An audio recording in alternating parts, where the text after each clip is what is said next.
Well, I'm here with Phil Olson of Mayen Olson Framing.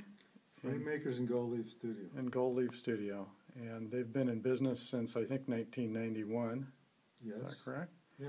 In Lake Forest in Orange County near Irvine. Right. And we were just sitting having a casual conversation, and I suggested, hey, what the heck, why don't we make a little video and you can talk a little bit about your frames and what you do. And I know you do a lot of frames for some very good artists, Kevin McPherson being one, Frank Serrano. Kevin, Frank, Matt Smith, Ray Roberts, Lorenzo Chavez. I'm going to get in trouble for leaving people out, but I'm not drawing a bunch of blanks now. You asked me how we got started. Yeah. How I got started. My dad painted and drew, so I did the same thing, and I almost got a scholarship for that, but I did get accepted into the Mexico Arts and Crafts Fair, and I had to frame something for the first time in my life, and I was buying a Ducati from a guy who was framing out of his garage, and he helped me frame my stuff, and then he hired me, then we became partners, and that was in about 76, and I've been doing it ever since. And you were about how old then? Then? 20s? Yeah, late 20s. Okay. Late 20s. So this is all I know about, is making frames. And in fact, when I was in New Mexico, I used to go up to Fenn Gallery just to see the great paintings. I love the Taos and Santa Fe painters, but I really liked the frames at Fenn Gallery. So I used to go up there just to see the frames, and now we've got frames in there, and we make most of those things too. And most of your work is, a lot of it's hand carved, hand gold leaf. All hand carved, all gold leaf, although we do some painted finishes and some things like that, but all gold leaf. And this business is 22 years old. We've been doing nothing but gold leaf for 22 years. Well, your work is awesome. Now, you also do a lot of work for galleries. Galleries and museums, collectors, some artists. Most of the artists we frame for are dead. Sorry about that.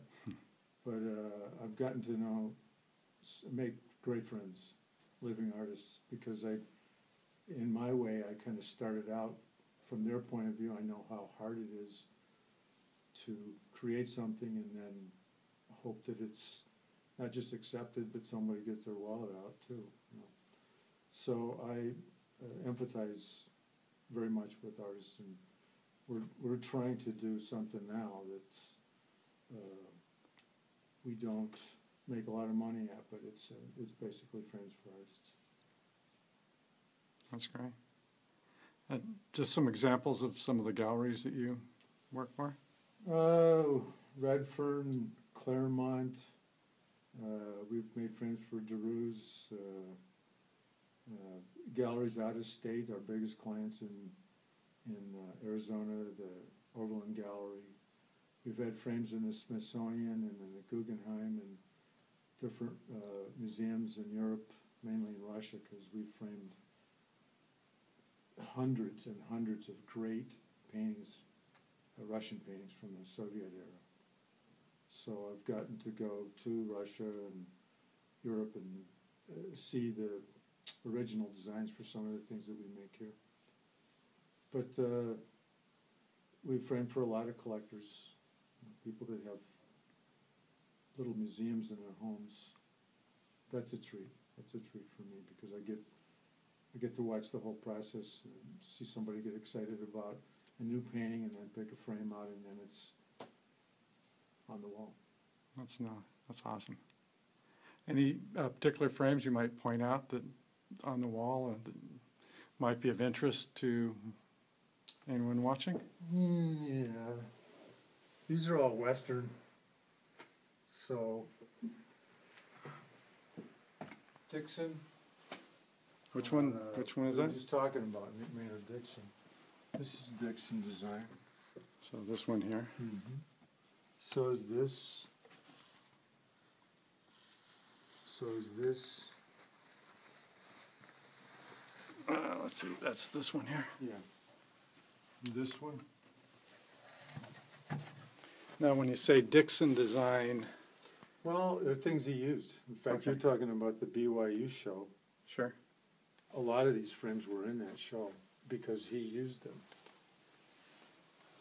And the reference for that is my grandfather, Harold R. Clark, was a friend of Maynard Dixon's Right.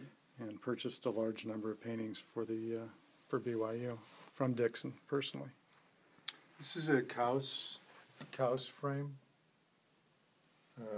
Taos painter. This is another Taos frame.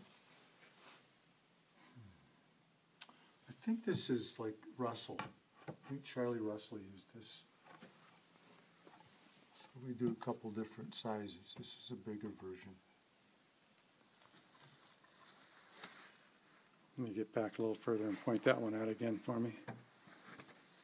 This Okay, same. yeah. I have lots of favorites. Just going to do a panorama here. You have just a few corners. You asked me how many, I don't know. This, you might want to look at this frame. Let's see. This is a Cos frame as well. This one. That's beautiful. Oh, I know. Tell me the story. Show me your grandfather's. I think that's a great story. Okay.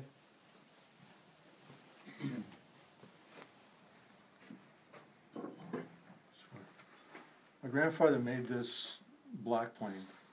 He made lots of tools, but he made this. So I got this when my father died. I got this. A friend of mine who's a painter, Liv Sather, asked me if she could borrow this and some of these chisels. And she made this painting for me for my birthday.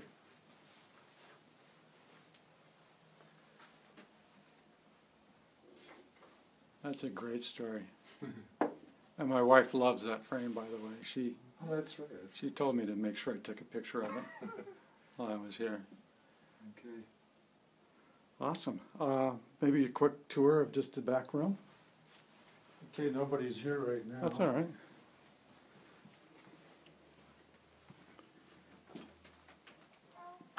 Might be a little dark in there, but this is where the magic happens.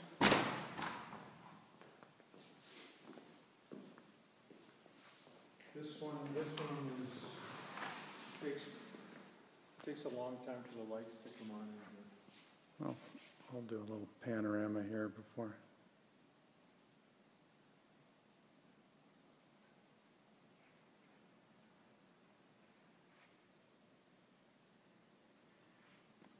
Wow. Oh, we can see it.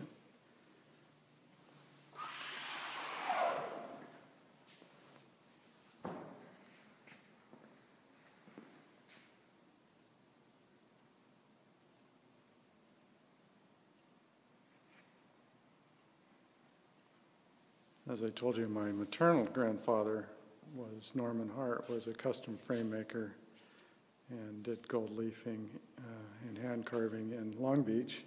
So this kind of brings me into his world. He passed away when I was about 8, so we never really got to hang out. Well, this is awesome. I think this will turn out great. We'll see. Appreciate it. We'll see how it comes out, and appreciate the interview. Anytime. Thank you.